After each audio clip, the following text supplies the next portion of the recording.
సేవించెదమని తీర్మానము తీసుకున్న యెహోషువను.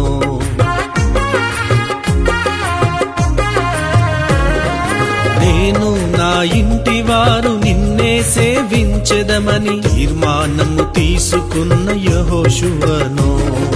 ఘనపరిచితివి, జయమిచ్చితివి, బహుగా నీవు దీవించితివి.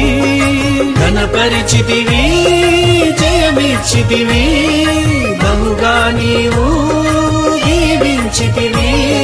సియోనులో నుండి నిండారులుగా మమ్మును మా పిల్లలను దీవించయా.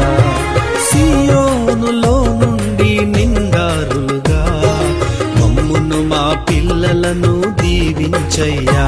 సకల ఆశీర్వాదాలకు దేవా నీవు కారణభూతుడవయ్యా. సకల ఆశీర్వాదాలకు దేవా నీవు